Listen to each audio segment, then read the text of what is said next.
Привет! Вы на канале у Татьяны Инфо. Наступила осень и разного рода простуда подступает к нашему организму. Чтобы не заболеть, нужно поддерживать свой иммунитет, кушать много натуральных продуктов, а также овощей и фруктов. Но коль уже заболели, простуда к вам пришла и атаковала вас, нужно лечиться. В сегодняшнем видео расскажу как. Знали ли вы, например, что лук и молоко отличное средство при простуде?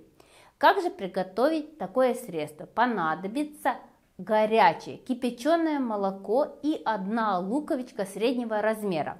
Луковичку натираем на терочке и отправляем в кипяченое молоко. Настаиваем буквально 25-30 минут, процеживаем и пьем в полном объеме, то есть 200 мл такого средства нам нужно выпить. Курс лечения 5 дней. Обеспечено здоровье. Конечно же, на вкус это не очень вкусно, но очень полезно. Так что лечитесь, это натурально и главное полезно и эффективно. Понравился мой рецепт? Ставьте лайк, делитесь с друзьями, пишите комментарии, обязательно подписывайтесь на мой канал, чтобы не пропустить что-то нужное, важное, интересное для вас. И до новых видео, и до новых встреч. Пока-пока!